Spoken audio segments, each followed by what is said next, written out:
Good job, guys. Thank you. Thank you. Thank you.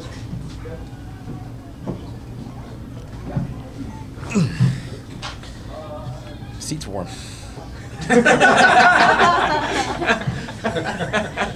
we're good. So Jim, you got a little emotional in there. What does it feel like now, having got the? There was definitely a lot of pressure on me coming in with, a 4-fight losing streak. But those are all ranked guys at this point. They're all in the top 15. But still, they weren't the best performances from me. And I don't like to make excuses. I had my opportunities in every one of those fights, and I was unable to capitalize. But the journey that I've been on, it's tough for me because I don't want people to know. I don't want people to know what I'm going through. I don't want them to experience it themselves. I don't want them to have a loved one experience it. And the most messed up part is that my Lyme disease is not that bad comparatively to some people that I've met. But it sucks. And the last 6 or 8 months, I felt pretty damn good. And I've been able to train in a way that gets me ready to do my best inside the octagon. And that's something I hadn't been able to do in a long time, way too long. And in 2015, I had to stop lifting. I had to stop doing my strength and conditioning because I didn't have enough energy. If I did a light little circuit, or I lifted, benched 185 pounds, I'd feel like I lifted a boulder off of my chest. I wouldn't be able to move for 3 days. So I kind of just backed away from that. I was getting in some running and, doing some of the longer distance stuff, actually trying to take a little weight off at that point because my weight cut started to get a little harder too. So I stepped away from that, but my ability to push, my ability to recover quickly and go hard and get in guys' faces is what has won me fights. In those 30 fights in the UFC, that has won me the majority of the fights that I've won, is pressure. And I've finally been able to train in a way that allows me to use that pressure as a weapon. And it's it put a lot of pressure on me because it was like, well, I know what I can do. I've been doing it in the room for the last couple months now. Like, I need to do it inside the octagon. I felt like I was going to do it in April, and then I got poked in the eye, and then I saw 3 of them, and they need me in the face. And I mean, that's just the way that it goes. And I was a little salty about that one because I fought guys that would acknowledge it, but I fought plenty that probably wouldn't, and he didn't. And that's just the way that it goes. He doesn't have to. He doesn't have to, have that level of sportsmanship. So, what was it that's been holding you back, do you feel? Lyme disease. I finally, I wasn't sure when I got bit by a tick. In my lifetime, I found one attached to me, and that was when I was like 14. But like I said, I've been able to work with a couple organizations and learn a lot more myself about it. And knowing what I know now, I can pretty much guarantee that I was probably bit in like late May or June of 2013. But then being an athlete and being in shape and continuing to work out helped my body kind of beat it a little bit and fend it off. And it finally, in like 2015, started to get a little much, and that's when I started getting really bad joint pain. And then the brain fog kicked in, and it was just it was a pain in the ass. And it was all things that I thought were associated with being a professional fighter. It's like, I say the wrong word every now and then. I use my head as a weapon. What do you expect? It was one of those things that I didn't even test positive for it. My doctor's like, we're gonna try a clinical. We'll put you on doxycycline. If you feel better in a week, it's like you have Lyme disease. And it was pretty significant, the difference that I felt. Particularly right away, and just kind of the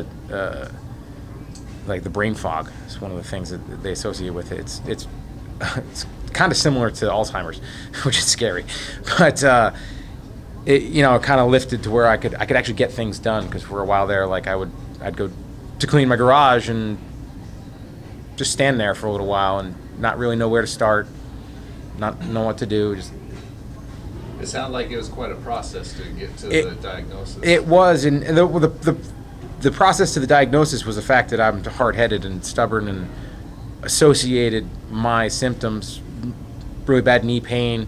I was getting a lot of numbness in my hands, but I've had neck injuries, and I've had compression fractures in my back. So I was expecting, something like that, and it just turns out that a lot of the symptoms that I was feeling were because of the Lyme disease, and at that point it kind of had a pretty good hold, and it has been difficult to kind of get to this point.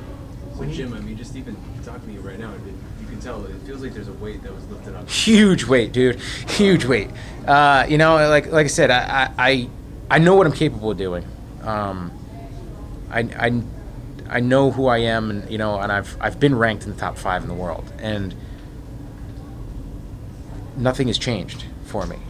I'm still that guy, and I've been training and busting my ass, but like I said, I always felt like I was running in water, and I finally, in the last few months, feel like I'm kind of breaking out of it. And it's fortunately it's one of those things. That dirty little bug might come back and kick my ass again. But I'm going to be diligent and try to get the most I can out of it. Is that like a lifelong battle, or is that something that... Potentially. It really is potentially. It's really stubborn. It's the bacteria is actually, it's faster than your T cells, so you have to take other medications and stuff like that to kind of help it out and help your body out. And I've been supplemented pretty well, and the basic stuff though. It's like you got to make sure you take your vitamin C, and all that stuff. But actually, I started taking some chaga mushroom stuff because it's supposed to help your body create more T cells, and I feel like that might have been it. Can you Just get finish back it, to your... Sorry. Finishing Alex White in the way he did it in a couple minutes, and a highlight reel finish. When's the last time you felt that good in the octagon? It's been a long time. It's been a long time. I was nervous going in. I was really nervous going in because of the pressure that I put on myself, and just like I said, 4-fight losing streak, and but I haven't been as explosive of an athlete inside the octagon in a few years. Was there ever time during that losing streak where you doubted whether you would ever be able to make it back to this point, like whether you still had this in you? I mean, it was tough. It was definitely tough. There were definitely difficult parts, and I have doubted whether I wanted to do it anymore. I doubted whether I was able to do it anymore. But for me, once I found out what was going on, that lifted a huge weight. Like I found out 3 days before I fought Diego, and I mean that was that was the most difficult training camp I've ever had. I mean I shouldn't have been there. I shouldn't have been in the octagon that night. But just knowing that I'm fighting this other thing, it put that thing in front of me, man. It's like if a fighter doesn't have a fight coming up, sometimes they get out of the gym and they get fat and they and they don't do the right things, So knowing that I had this opponent standing in front of me, it's made it a lot easier for me to make the right decisions, and to eat right, and to get my rest, in, So becoming the first person in the history of the company to have 30 fights in the UFC. Does that mean anything to you? It does mean something to me. It's I was hoping to be there a little bit earlier, honestly. I've been shelved a little bit here and there, a couple times where they postponed me to save me for like a New Jersey, New York area card, where I'm pretty sure that I could have fought twice. So I feel like I could be at 32, 33 right now, but it's it's an accomplishment I'm really proud of. It wouldn't be easy either way, and it surely wasn't easy with the way that I had to take, and it's been awesome. It really has. It's almost been 10 years with the organization, and it's been amazing for me. How far do you want to take this now that you feel like you've kind of figured this out? I don't know. If I can keep my body healthy, I got a couple more years left in me. I'm 35 as a lightweight. That's getting rather old, but like my jiu-jitsu instructor says, I'm faster than I look. So so hopefully I can still keep that speed a little bit and still keep competing with these guys.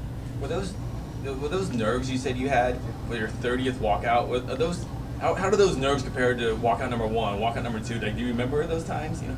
I was one was easy. The first one was easy.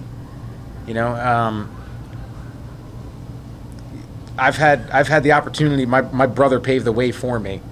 He fought a month before me, went out, steamrolled his opponent, and it was like that was the same thing with our first fight. He fought like 2 fights before me, went out, choked his kid out, and I found myself like skipping back to the room. I was like, like I'm so nervous for him, and then it's like, oh, you won, sweet, and you're just like, all right, I got this. This is easy. I'd say that there was more nerves and pressure on me. I handle it differently these days, and I'm not nervous of the unexpected. And that's the biggest thing is you don't know what's going to happen. So I'm not nervous about that because pretty much everything that can happen has happened. I've been in the bloody battles and dealt with it and stuff like that, and unfortunately been knocked out pretty quick. But that wasn't the part of it. The part of it was just knowing that I needed to compete the way that I'm capable of, and really friggin' wanted to. It's I expect the most out of myself, and when I haven't done it, it's a letdown to me, and I don't really care what anybody else thinks. I'm going out there to perform for myself, and I'm one of those guys that I'd probably fight if there wasn't a UFC card, if there wasn't UFC 228. It's like, hey, you want to fight in a basement somewhere? Hey, why not? Let's give it a shot. It's just it's the test. I like the test. Congratulations. Thank you guys. Appreciate it. 30 more. That's right.